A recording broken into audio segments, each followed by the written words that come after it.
All right, episode 3 of Chatting Shit about the Nightfall Cup. Joined tonight by 3 guys from the Brighton community who are all absolutely smashing it. Elliott, xPenchu, Josh, SirKori, and Andrew Nesabethan. Am I saying that right, Andrew? Is that Nesabethan? Nesabethan? Even I change how I pronounce it. I don't think there is a pronunciation. Fair. How are we all? Very well, thank you. Good. Yeah, good, cool. Bit of a strange one tonight because these guys have all picked an ice type. So I imagine there's going to be quite a crossover of discussion. But I've picked Blaziken, which is sort of as far away from an ice type as you could get, really, I guess. But it's a weird one, Blaziken, because I feel like there's not really much to say about it other than it's like most of the counter users in the sense that it's really there to try and beat G-Fisk. But it's less like the others in that it doesn't want to be taking a rock slide. Absolutely not. It doesn't want to be taking a rock slide. But I feel like the difference here with Blaziken is that nothing in this, there's not much here that resists fire. So I feel like it could find a way to save switch, because in that sense, well, not a save switch. It's definitely not a save switch. It's like more of a sack switch that's gonna take a shield. Yeah. Because there's not much that wants to take a blast burn, and similarly, I always struggle with that word.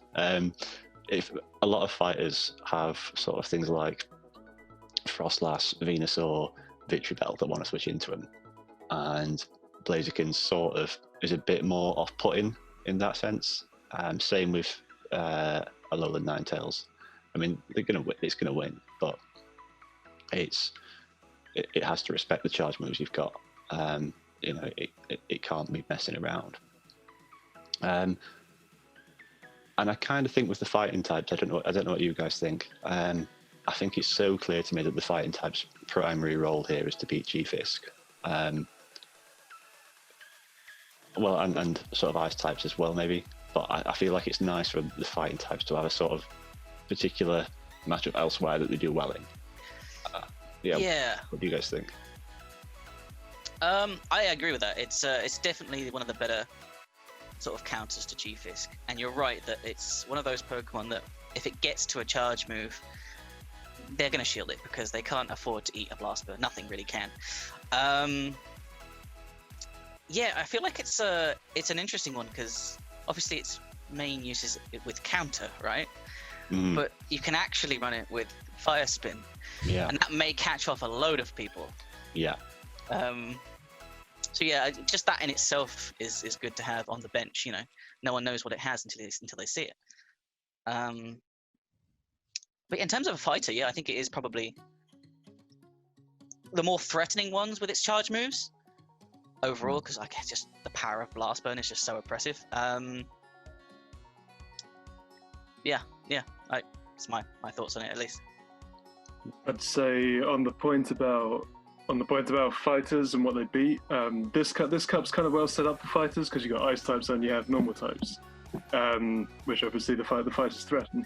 But a lot of the ice types and normal types seem to have been sort of crowded out of the meta because of that. Like the most popular normal types that saw in practice tournaments were Wigglytuff and Noctowl, which obviously aren't weak to fighting. And the ice types, you have Frostlass and Articuno have like a special place in the meta because they're not weak to fighting. So the point about the fighters only beating G-Fisk, in practice that's kind of true because a lot of the things they would beat have just sort of been made irrelevant by the fighters, or less relevant at any rate. Yeah. What do you reckon? I was just going to pull up something Andrew mentioned to me earlier. When we mentioned Fire Spin on Blaziken earlier, when I messaged you, you mentioned about Infernape as an alternative. Yes. You said that you thought that might be better than Blaziken. I think it has. There were some matchups I remember it doing better, and I'd have to check the matchups I can't remember off the top of my head, but I think the fighting damage helps quite a lot. I have a feeling it's more consistent against Stunfisk than Fire Spin Blaziken. So yeah, there's a bit, if you want to run first spin, there's a bit of a trade-off between doing Blaziken and Infernape. Yeah, Blaziken's just so fragile. But I think what it is about having Fire Spin on Blaziken is that like you could swap on Blaziken, like you said, it's kind of like the safe swap, Yes, and then they don't even realize that it's got Fire Spin until it's too late. And I think, or if they see it in the lead or on your team, yeah, they don't know until they. Yeah, exactly. You know, they swap in the victory bell, thinking, okay, well, you know, at least this is going to resist the counters, and then all of a sudden, Yeah. Yeah, it's interesting Fire Spin versus counter, because obviously counter does more damage as a move than Fire Spin, so a super effective Fire Spin doesn't really do that much more damage than counter, but whereas Meta prefers Fire Spin right now. Where it's actually useful Fire Spin is when the counter's resisted and the Fire Spin's super effective, so in the case of Frostlass or the Grass Poisons. They're the only matchups where you're really interested in having Fire Spin. I guess we just wait and see how the meta lies and see how, because you have these metas where like, you know, like 55 out of the 60 people are all running that one Pokemon, and I think it might be Frostlass this time round. I think it's just such a strong Pokemon. I mentioned on the last episode that it got those buffs on both of its charge moves. It was just so funny because we just had Sorceress and it was such a dominant Pokemon there, and then they were just like, yep, buffing all of its moves. Yeah. I think it's an interesting point that you mentioned about Infernape, because I feel like if you're going to commit to running Fire Spin Blaziken and it's a crucial part of your team, then I think you're right. I think Infernape's probably the way to go. Certainly when I've looked at sims on Fire Spin Blaziken, the amount of times you're not reaching 2 Blaze Kicks probably makes it worth having Infernape, because you're just getting one charge move anyway, so you may as well have the option of close combat. I guess that depends on how heavily you want to use the Fire Spin Blaziken. If it's there as a sort of like staple of your strategy, I would suggest that's probably best to go. It's probably best to go with Infernape then. But because it doesn't have counter Infernape, it doesn't have like low kick or something like that. It's got Rock Smash. Oh, the best move. Yeah. So yeah, if you're bringing Infernape, you're making it very obvious what you're bringing. Which I guess removes some of its power, but yeah. But again, like if you're only expecting to use Fire Spin, if you're only expecting to use the Infernape sort of once or twice, then yeah, that's possibly a huge loss. But if you're wanting it to be an absolute staple, then it's probably better, I would suggest. I guess you lose the weakness on Lapras, giving up that. So something maybe worth mentioning. Yeah, close combat does hit Lapras harder. Yeah, I was looking as well, because there's all the fires here apart from Camerupt are firefighting starters, if I am remembering that right.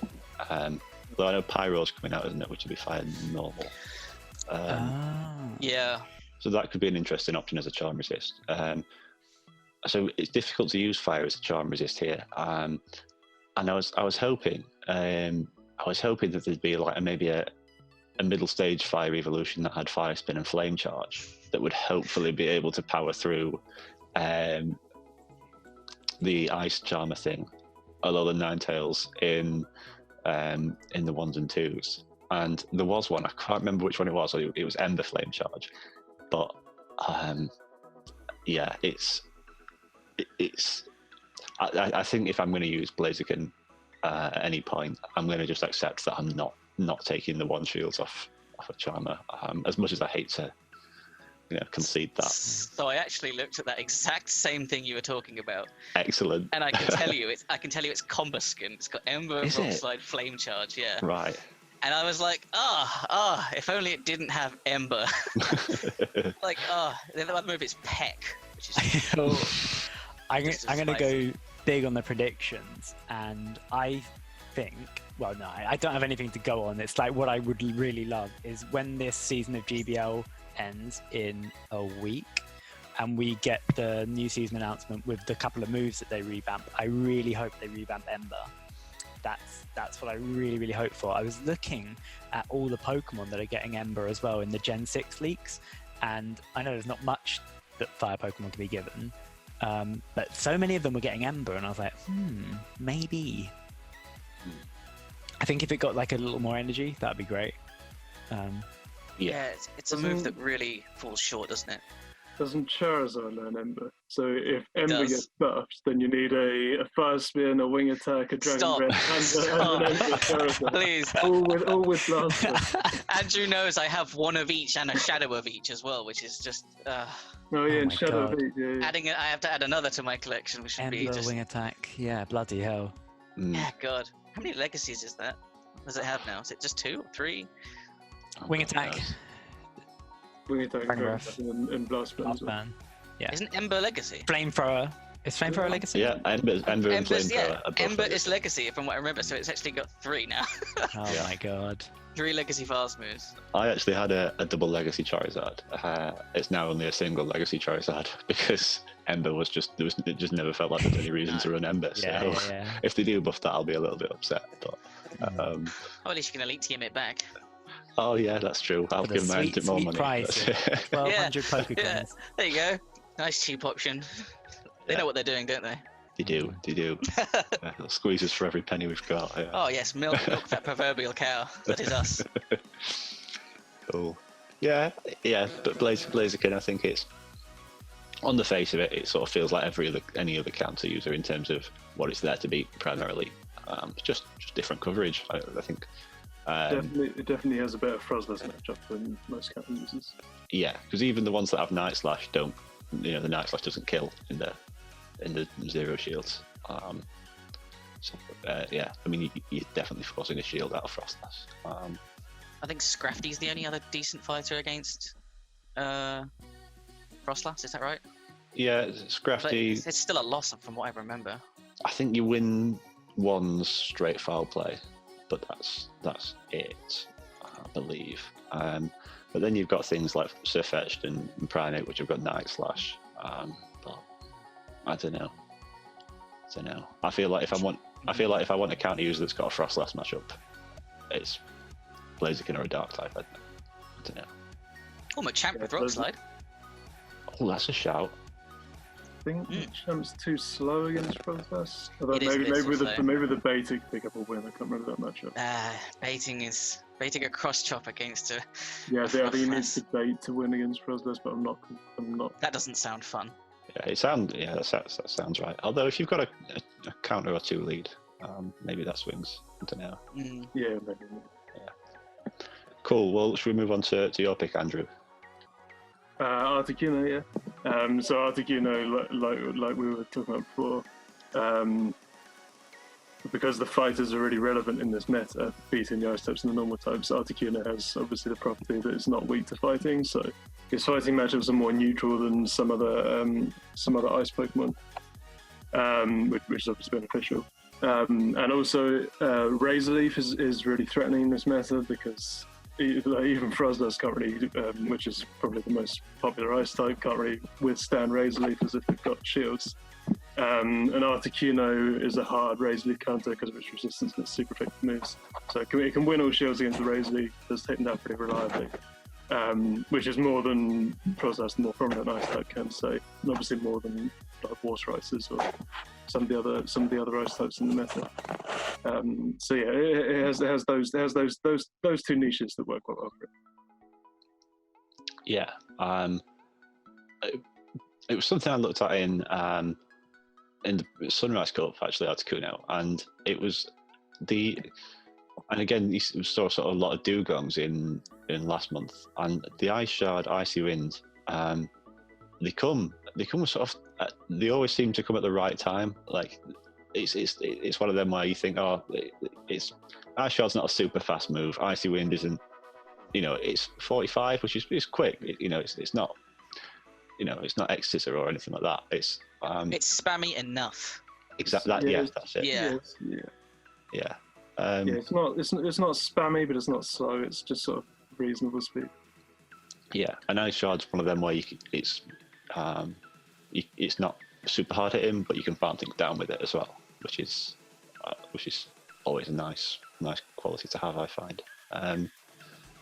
Would you be running a second move on that because that's an investment? Yeah. Oh, for sure. Yeah, you don't want just the ice coverage because you've got to hit Frostlass with something for one thing. Yeah. I think Hurricane is the favoured. Like, there's a lot of ice in the meta, so Ancient Power does better than normal. But even a super effective Ancient Power has lower DP than a neutral Hurricane, so so against Frostlass, like Ancient Power might be better if you need to land 2 moves to kill it. But if you've got it in Hurricane range, then Hurricane's better anyway. And Hurricane's a much more powerful move than Ancient Power or Icy Wind if you just need to nuke something. So I think Hurricane's favoured with an argument for maybe Ancient Power as the second.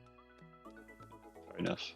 Yeah. And standard or shadow or both much of a muchness or anything? So with Icy Wind users in general, anything that debuffs the opponent or buffs yourself, I generally favour non-shadows because if you're trying to accumulate the stat changes, if you have more health left, you can benefit more from the stat changes. So in general, I favour normals. I think the shadow. I have a vague feeling the shadow can pick up a unique 2 shields win against Stunfisk, which is otherwise a pretty bad matchup for it. But that might be IV dependent, so don't quote me on that one. So I mean, obviously the shadow does have some advantages, but I would say in general, normal is preferred. Yeah, I think I agree. Yeah, I agree with that sentiment. Cool. What do you guys think, Elliott, Josh? Any thoughts on Articuno now? Well, I don't have one built, so I'm not going to run one. But I looked at it, and it is good. I mean, Icy Wind in general is just so broken, isn't it? Like, it's, nice damage, debuffs them. If they swap in, you can Icy Wind and bail out, and they don't quite have as much firepower against you anymore. Yeah, it's just an annoying Pokemon, isn't it? Very annoying. I think I'd describe it as oppressive. I think Icy Wind is a very oppressive move. Yeah. Just the way that it can just turn like battles outside of the vacuum. I'm repeating what I said on the last episode now, but you hit that next Pokemon with the Icy Wind, and then suddenly everything you know about that matchup completely changes. You don't know if this KOs you, so you use the shield and actually didn't need to use the shield. And I think it's really, really good for stuff like that. Yeah, I lost a decider in the final of my weighted Marsh Cup because I swapped a Ferrothorn into a Dugong too late, and they got to Ice Shot. The second Icy Wind, yeah, that's really annoying. You need to get it in within one Ice Shot, I think. Really? Oh wow! I wish I'd known. I think it's one. Yeah. I think with 2 against the second Icy Wind. I waited for 4, I think. That's definitely too slow. Yeah, it was definitely. Yeah, I was going to say, I'm not sure if it's 2 or 3, but 4 definitely. 4, yeah. You're off the mark. Yeah. Well, my issue, without wanting to veer off too much, my issue with that game was that my Marowak counter was Shiftry, which I led into the Dugong. So I thought, right, I'll stay in for a bit first and get the energy I need for Marowak. But yeah, anyway, it is, isn't it? It's one of them moves where, I mean, the thing people say about Pokemon Go PvP, rightly or wrongly, is that it's a lot of rock paper scissors, and having moves like Icy Wind that can debuff before you switch, or get double debuffs and then farm the next thing, or something like that, really reduces the reliance on rock paper scissors a lot as well, which I think is always a nice thing to have, particularly if you're a more experienced player who's hoping to try and minimize that and play on sort of knowledge a bit more. So I absolutely think there's a place for Articuno. It's interesting that you mentioned it as a Razor Leaf counter, which I mean, obviously it's a massively hard Razor Leaf counter. But I think when I was looking at ice types as a sort of proper Razor Leaf counter outside of Frostlass, because that really struggles, especially versus the Shadows. The one I was drawn to immediately was Alolan Sandslash because of the Steel typing, which I'm sure we'll touch on later. But also because of the Steel typing and the sort of charm resistance. But I would have thought that with the Icy Wind debuffs, the charms are probably not hurting you much either. after a couple of debuffs, especially with the standard one being it's fairly bulky mon Articuno, isn't it? It's above average bulk, but it's not super bulky. It's what would be a good comparison? It's slightly bulkier than Alolan Muck, I think, but not much bulkier. Okay. Yeah, so it'll take a hit or two. Yeah. Although I guess it doesn't have with Dugong's Ice Shell Icy Wind combination, because it's so bulky. It's really, really good at accumulating Icy Winds.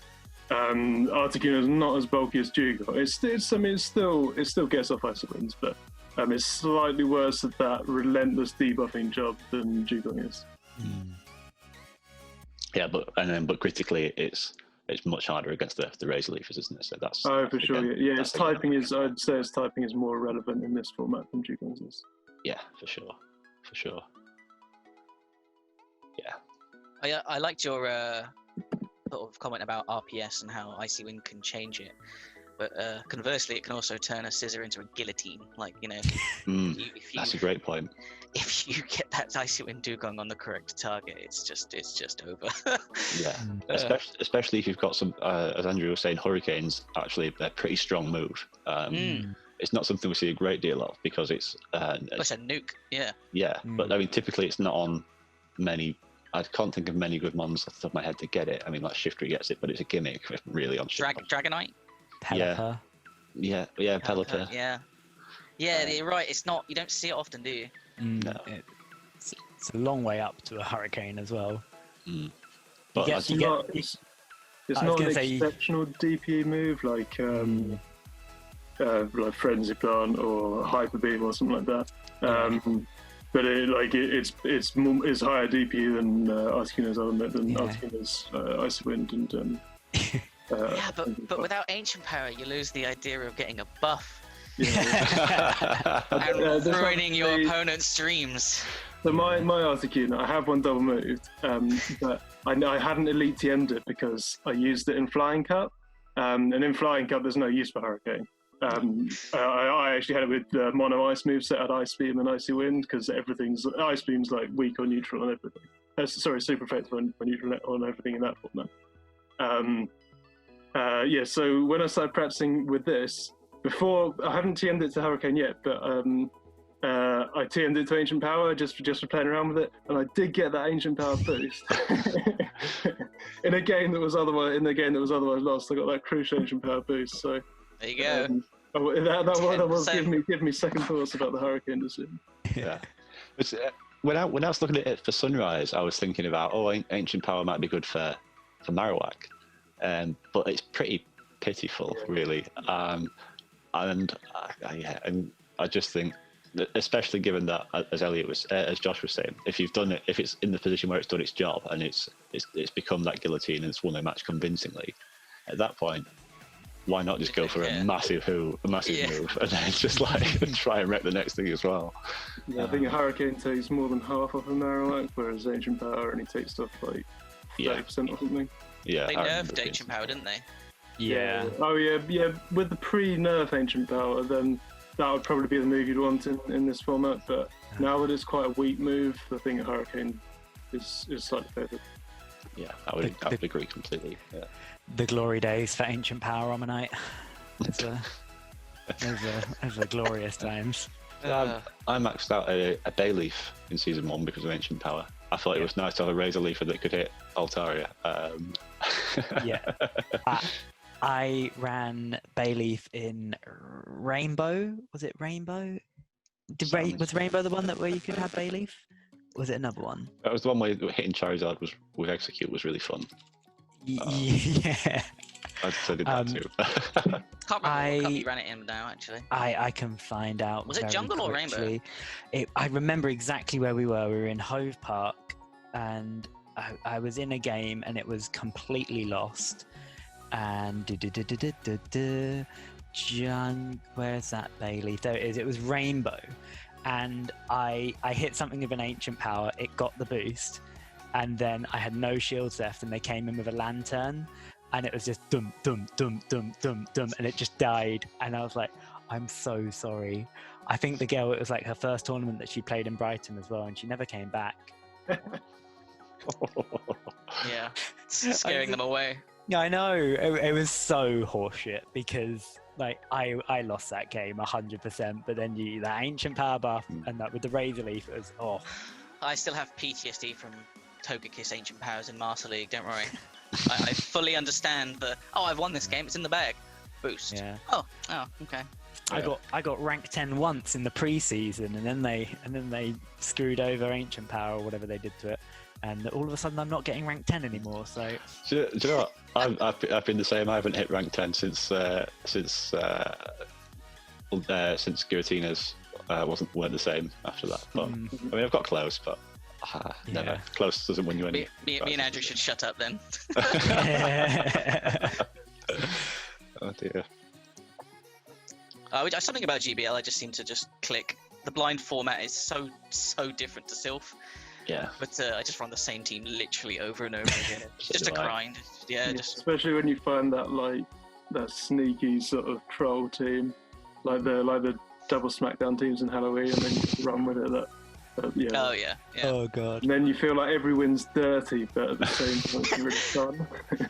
You take it because everyone else is going to be running it soon. Yeah, absolutely. That's why I love Silph personally. It's just I feel good about my wins, and generally I don't feel salty about my losses. Generally, Genuinely. Generally I feel like I've been outplayed. There's just more thinking involved, and that in general means you can feel like either more rewarded or you can take the loss easier. Yeah. Like I couldn't have seen that. I could have seen that coming. Whereas with GBL, it's just like wham, charm in the face, wham, Razor Leaf, another bastard on. It's just like, oh Christ, yes, yeah.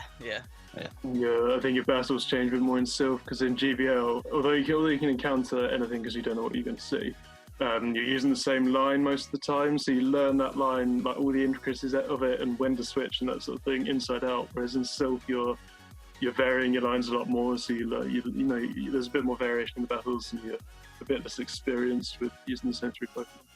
Yeah, absolutely. Okay, well, Josh, what about your ice type? So I'm running. I'm talking about Lapras, which is like the de facto bulk ice Pokemon that everyone seems to love. Well, until its arch nemesis Dugong with double legacy moves sort of came to the scene. But it's one of my favorite Pokemon because it's just so bulky, and I generally use it as a safe swap. And it seems to just always come about Lapras, every meta that it can be there, it will be there, But okay, so in this format, it beats a lot of stuff in the one shields, just straight, just as the lead, like Gliscor, Venusaur, Gallade, Golbat, Noctowl, Articuno, Frostlass, Whiscash, Swampert, Bibarel, Abomasnow, but not Shadow, Toxicroak, Beedrill, Shadow, Quagsire, and of course it beats Dugong, which is handy because that thing's a pain. And it ties with Wigglytuff, I believe. But the real potential with Lapras is its safe swap. If you go ahead and sim it with one Ice Shard, a lead, it suddenly gains things that you wouldn't think it would gain. So this is purely in the one shields. It now beats G-Fisk. It now beats Blaziken if, of course, they don't shield the second serve. It now beats Alolan Ninetales. It now definitely beats Wiggly rather than draws with Wiggly. And somehow, there's a bit of timing involved here, but Shadow Machamp it beats. Yeah, I'm going to explain. Okay. I'll get to that later. But, I mean, everyone knows about the timings of throwing moves. Famous example is the Venusaur versus Lapras matchup. I assume most of you know. Oh yeah, it can be flipped if you don't want to be letting 2 turns or 3 turns. Right, yeah. Timing matters. So it turns out you can do the same thing to a Shadow Machamp, not normal Machamp, Shadow Machamp, by not CMP tying and just going straight Ice Shard. So you get like 7 Ice Shards in and then Surf and then 1 Ice Shard, Surf again. You sneak in an Ice Shard that way. Whereas if you CMP tie, you don't, and you lose that Ice Shard potential and you don't get it. I thought that was insane. But Lapras always has little weird little niches like this, which is why I loved it. I did really well with it in Marsh, and I thought, how can I do that again? It had a weird case in Marsh where if you swapped to Lapras and they swapped to a Galvantula, you think, oh crap. No, actually, they have to lunge bait to beat you in the one shield, which doesn't make sense. They want to go straight discharge because it's just going to, do the most damage. Turns out if they don't lunge bait, your second serve kills them. Right. Yeah. Whereas if they lunge bait, the serve doesn't do enough damage. So yeah, it's little niche cases like that I really like about Lapras. PvP can be hard to see these like little niche cases because it doesn't really think to do it. Weirdly, it does with Lapras if you change its moveset. If you sim it with Ice Shard, Surf, and Skull Bash with a one Ice Shard lead, and then change it to Ice Beam instead, it will now show you the Machamp sneak in move, whereas before it didn't. Not sure why that happens. I bet it's because it always will go up to the 80 energy to throw the Skull Bash to bait. Whereas if you went if you went to 70 or something like that, or however much Ice Beam is, and then you probably do one or two more, and that probably swings it. I would have thought. Yeah, that could be it. So it's pretty strong as a safe swap. Of course, Grass Hole exists in this meta, and it does lose hard to Grass Hole, but it will always take a shield. I think even the bulkiest one doesn't appreciate taking a Surf, or if you're running Ice Beam, definitely Ice Beam. You will get to one if you've save swapped. But so you'll always take a shield, and then they'll be low enough to bring it into a nice cheeky farm range for, say, a Frostlass, which is one of its best pairings. Because Lapras doesn't appreciate fighters, Frostlass has the ghost typing. It can farm down the grass holes that it previously weakened. And yeah, everyone knows how terrifying Frostlass is with energy. Yeah. So I mean, you'll have to shield the inevitable move from the grass hole user, but it's fine. You're a Frostlass with energy and even shields now. You're in a good shape. Yeah. But yeah, it's just one of those Pokemon that's just always around. It's always there, and it's I think in this meta we will see it. I'm planning on running it, so. I'm seeing on the point about Lapras taking a shield of Victory Belt, I'm seeing it not win the 0. It looks like it's quite close though. It looks like it would depend on the Victory Belt's IVs, but I'm seeing the Victory Belt come out with just a small amount of HP after the Surf. It's a Shadow Victory Bell. Shadow Victory Belt, yeah. Interesting. What? Oh yeah. It's with like 2 HP, but you risk losing your charge move, don't you? If you. I think you'd have to know your Victory Belt's IVs. Like if you know if it has decent bulk, then you could tank the Surf. But if you've gone for an attack weighted Victory Belt for like there's a break point in some matchup. Oh, Gallade. There's a Razor Leaf break point against Gallade with high IVs. So you could go for an attack weighted Victory Belt not to lose that matchup, and then you'd have to spend a shield against Lapras. What were you going to say, Elliott? Oh, I was just going to say, what are you thinking as a second move, Josh, between Ice Beam and Skull Bash? It's tough. I think Skull Bash genuinely is better because you can hit things like Dugong and you can wall it, and Dugong, it's a weird matchup, that one, but you do generally come out much more ahead with Skull Bash. I think you can still win with just Ice Beam, or just Surf rather. If you don't have Skull Bash. But Ice Beam is that move that is slightly more damage when you need it. And in a meta where there's a lot of grass, you might want it. Yeah. And you're probably never going to get to a Skull Bash.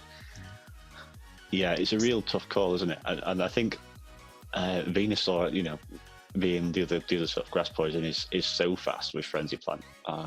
Having that, being 2 or 3, depending on how many moves you've done before. Ice Shard's fast. It's that move that can hit Venusaur. Might be useful in sort of situationally as well. That wasn't something I'd thought about actually. I was just thinking, the standard Lapras set. Yeah, no. I always make sure to check the sims just to make sure I haven't missed anything. And when I did sim it, I was like, wait, Shadow Machamp, what? And then I looked into more like, what does Ice Beam do for it? What does it actually do? Yeah, it's actually pretty silly of me to say the decision between Ice Beam and Skull Bash when, of course, we have Dragon Pulse to be talking about. Oh. I don't. I have one, but no, we're not going there. No, never. This month is so. Normally, I'm fairly conservative with Stardust, and this month feels a little bit different because obviously we don't have a Silph meta next month, or certainly not one that sort of counts towards rank. But I'm really interested in Shadow Lapras. Okay, I was going to get to this. Okay, go on then. I'll let you take it away. Take it away. So Andrew's point earlier about Pokemon that buff it themselves, genuinely you don't want to be Shadow. It is, or Pokemon that fire off loads of debuffs, you don't want to be Shadow because they can get to more moves, is genuinely true. But for Lapras, not really, because again, it's a meta where you're probably not going to be getting to many Skull Bashes if you do get to one at all. And so the Shadow boost to its damage is actually more beneficial. I mean, it's ranked higher I believe in the rankings in general, but that's because it's a much more convincing win against G-Fisk. It's the Surfs do just so much more damage in general. I don't think you even need Skull Bash on a Shadow Lapras, if I'm honest. I don't think so. Yeah, if you don't have Skull Bash, then that argument for being not Shadow obviously disappears. Exactly, yeah. So you may as well just go straight Ice Beam, Surf Ice Beam. But yeah, it does flip a couple of matchups that are interesting. I actually think it's better as a lead than a safe swap if you're going Shadow Lapras. Because it already wins the G-Fisk matchup. Doesn't need the Ice Shard bait, the Ice Shard advantage. It just performs better in general. The added Ice Shard damage piles up against a lot of Pokemon. Was there anything specific you wanted to talk about?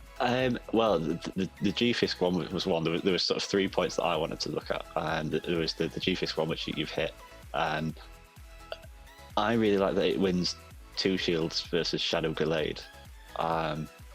The extra Ice Shard damage is enough to go it through, and yeah, you might not get 2 shields back off the Gallade, but you'll come out with a bit of energy, I think. It's interesting.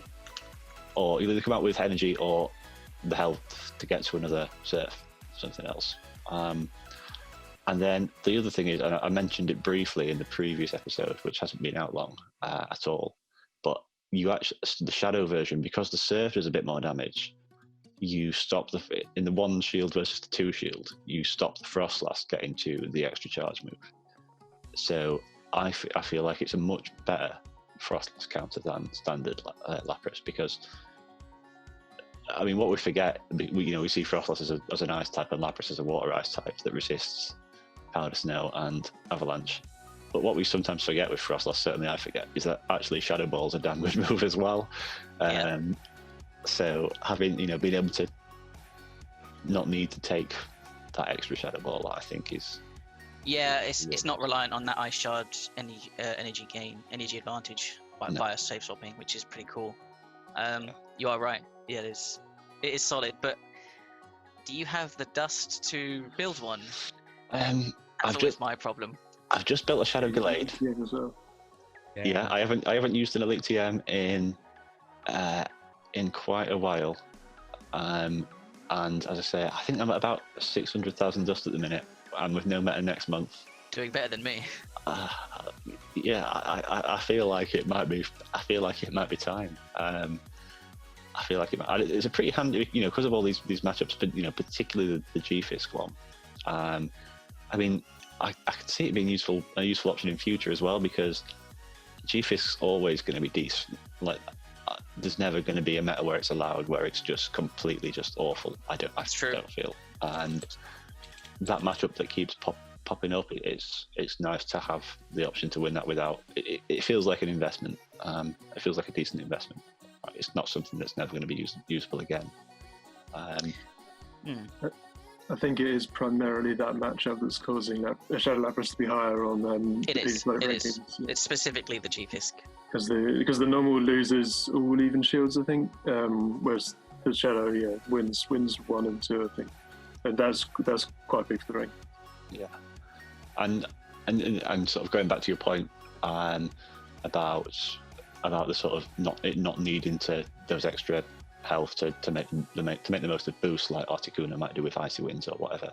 I think another way that I like looking at Shadows is Pokemon like Hypno I think is a really good example where it's already really bulky, but it's not quite at that level of bulk where it can just about tank that extra hit. Where I often use Umbreon as an example. Like Umbreon's often just bulky enough to live an extra hit, whereas in practice I find Hypno and Lapras sometimes aren't. So I feel like, I mean that's completely anecdotal. There's no, I have no numbers or stats to back that up. It would depend on the matchup, I think. Yeah, of course. I know what you're saying though. I do get the sentiment you're trying to say. Like, so at that point, I'm happy to sacrifice that extra bit of health to hit a bit harder. Shadow Hypno's confusions, even resisted, are just disgusting, aren't they? Yeah. So yeah, I think there's a bit of comparison there. And another thing I quite like about Lapras as well is that a lot of the counter users, I mean, obviously counter is a good enough move by itself to do a lot of damage, but there's not many.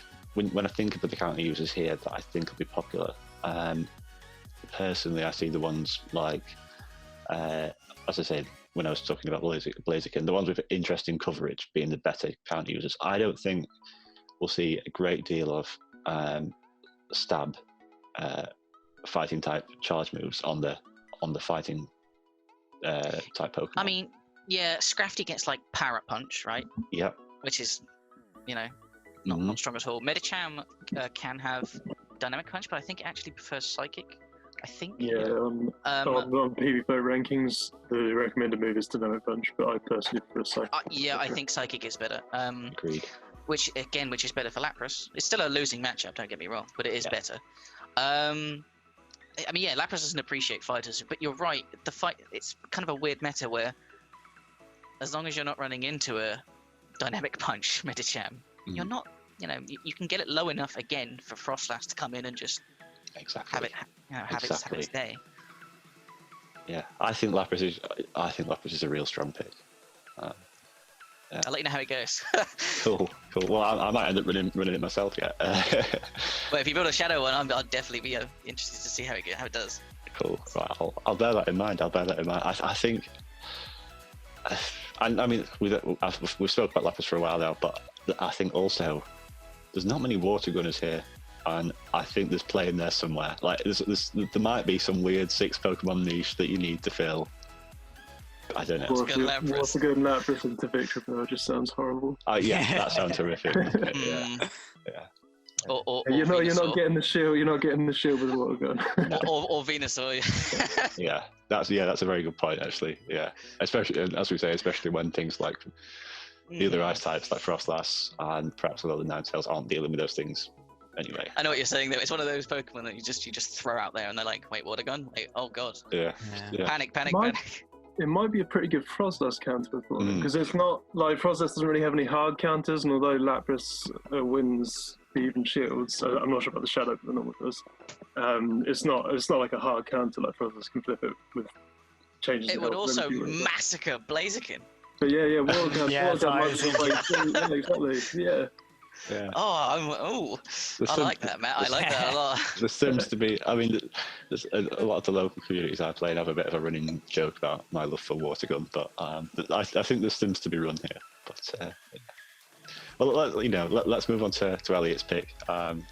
With the risk of saying too much about ice types, we've got to leave something for Elliott to say. So.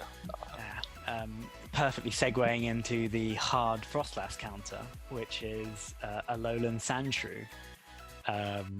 So that's my pick. Okay, it's not a hard Frostlass counter, but it does win a lot of situations. So I ran Alolan Sandshrew in Sorceress Cup, and it's very different how it's going to play in Sorceress Cup to how I'm going to try and make it work in this cup. Because looking at the Sorceress Cup meta, you really didn't have that many fighters. You had like Toxicroak and Medicham was like floating around, but mainly it was Toxicroak. Whereas this cup, it's because Sorcerer's Cup didn't allow you to have fighting Pokemon. You had to use like side typing to like get these fighters in.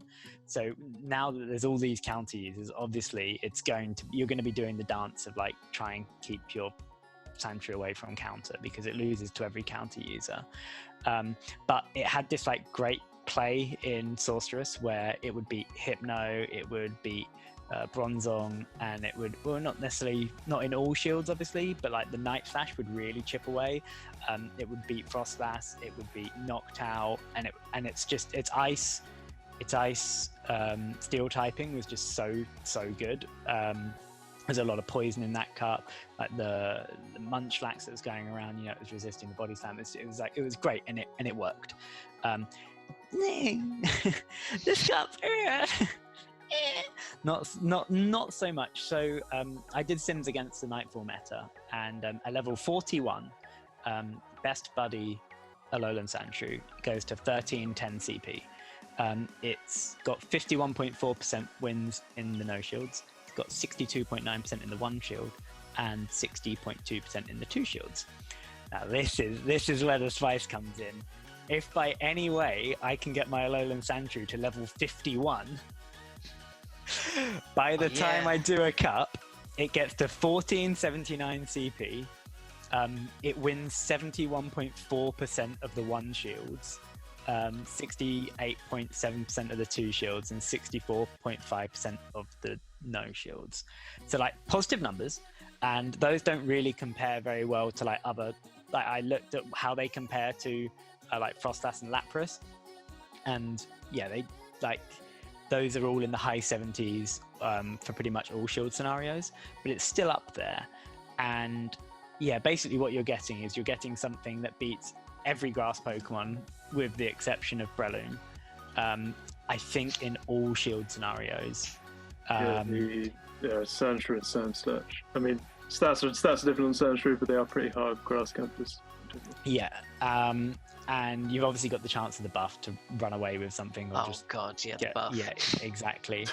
And the thing about Sorceress Cup as well is that there wasn't any fire around, except for maybe Fire Punch on Hypno. So it was a lot safer in that cup. This cup, it's going to be one of those Toxicroak type scenarios where you're just trying to keep it away from the confusion user, if you want to get it working. But it's let me have a look at my little notes. So I've obviously got the thing. So it wins in the 0 and 1 shield against Frostlass, but barely loses in the 2 shields. But a level 51 Sandshrew will beat Frostlass in all shield scenarios. In the 2, does the Frostlass have the bait? I would have assumed so if it's just standard PV poke. Because surely you're getting to four Night Slashes versus 3 Shadow Balls. That's 104. Yeah. It does have to bait. Yeah, it does. So that's a win condition for Frostlass, but quite an unlikely win condition. Yeah, it's a big bait, that, isn't it? Yeah. It beats Gallade in the 1 shield, barely loses a 2 shield, and obviously loses a 0 shield. But the level 51, it picks up the 1 shield and the 2 shield. It beats Wiggly in all shield scenarios, obviously resisting the charm. Blizzard hits like a truck as well. It does a lot of damage. And I ran Sandshrew a little bit for memes in the Kanto Cup, and no one shielded Blizzard. I'd go up to the Blizzard and bait to the Night Slash, and people just weren't shielding it. I was like, people are just like, this thing's small, they can't hit that hard. Yeah, it doesn't have Blizzard. Probably got Ice Punch like its cousin. Yeah. It's only got like 1200 and something CP. How hard can this move hit? Exactly, and it does a lot. And I think they probably looked at it and thought, oh, this guy's just auto running. This guy's throwing for his to lose rating or something. I'm going to run it because I always will, and I do think that it's got play. I don't know whether you pair it with something I think it's one of those things that would go really well with Frostlass, actually. Frostlass, yeah, Yeah, clear you the need way the for it. fighting threat, don't you? Yeah. Yeah, It's weird how many of Or those things Wiggly. there are in this cup. Like, it's just like you can pluck any mon out of an area. That's a really good partner for Frostlass. Like, That's just Yeah. Frostlash is just so disgusting. Yeah. yeah, yeah. yeah. It doesn't do very well against Swampert, and I remember on the last episode I mentioned that Swampert's probably further down the rankings because of how many Razor Leaf users there are, and it pushes it down, and it stays at the because it was ranked 40th or something in the last cup. It was low, yeah. It was low. Yeah, and but everybody ran it. Whereas this cup, there's as many Razor Leaf users, but it's up. So that throws my theory out the window about PvPoke's ranking system. But obviously, Little Sandshrew doesn't do too well into a Swampert, Swampy but boy. it does beat Articuno in all shield scenarios, even at level 40. How does it do versus? I mean, obviously Steel type in, so it's going to be great versus Wigglytuff. How does it do versus Alolan Ninetales? Because obviously that's less of a with the eye, for instance. Wins the one No. shield, it would appear. Because they both resist each other, don't they? So it's a Yeah. Because I and this is the thing with Alolan Sandslash. I think I agree. I think I prefer Shrew here to Slash. But the thing that puts, I mean, the Stardust cost puts me off Yeah. more than anything else. But the thing that puts me off Alolan Sandslash is that difficult matchup with Ninetales, and I wonder if Sandshrew suffers a similar fate there. So I'm just looking in the zero shields. It's a tie. They both die at the same time. Obviously, I'm not looking at specific IVs. I could make it a best buddy Sandshrew and see if we win. I think it needs to land a Blizzard in the on shield. Best Buddy, I'm seeing tie in 0 and 2 and win in 1 for Sandshrew. The win in 1 assumes you're landing a Blizzard, though, right? Yes. Probably, yeah. Yeah. It Yeah, does. yeah, Finish which- with a Night Slash. I feel like that's a solid assumption because again, Yeah. as Andrew was saying, like who's going to shield her? It's tiny. Look at the So, sequence. Yeah. Yeah. It is one of the nice things because Sandshrew's moveset's kind of nice because with Sand Slash you've got Ice Punch, which is fine, like it's fairly spammy, but none of its moves are that. I think that's its highest DPE move, and even that's not an especially high DPE move. No. Whereas Blizzard's much higher DPE, and obviously it does more in one hit because it's more expensive. So Sandshrew has more of a nuke, and then the Night Slash is faster as well. So its moveset is actually quite nice compared to Sand. It's it wins all shield scenarios at level 51. And I know I'm like memeing that a little bit, but I haven't actually looked into exactly how the level up thing's gonna work for Pokemon because it's coming December 1st, isn't it? So it will affect this cup, and you don't need to be level 50 to power up a level No, Pokemon. you can be level 40. You could if you wanted to get it on the first day. The plan is just to tip you off, Elliott. Just to tip you off. Thank you. You wanna already have loads of Sandshrews in your storage, just normal ones. Yeah. Trade them out for the XL candy. Yeah. Go to a Sandshrew nest. Get all the Sandshrews there. Trade them out constantly. Just spend the whole day catching and trading out Sandshrews. And if you worked hard enough and you were lucky enough, you could probably get a level 50 Sandshrew on like the first day or two, maybe. Yeah. Okay. I like that plan. Now he's got some Sandshrews to Make sure you're hang on. keeping your Sandshrews right now. Yeah, so keep my Sandshrews right now. I do have a few actually. And so do you get the candy from transferring them or trading them? Yes. Yeah, but I believe it's only transferring, catching, hatching. So what you want to do is take a mate down to the Sandshrew nest with you. Then you can. Yeah. Yep. Mate or wife who's being forced along. Come on, Yeah. love. Both works. Yeah. You're just walking the dog. Yeah, Honest. yeah. Catch those Sandshrews. yeah, for 10 hours. Yeah. How long are we going to be here? Just a little 10-hour grind, darling. Yeah, but it is an interesting point because what other Pokemon are going to benefit from level 50 in this cup? What other Pokemon max out under level 50?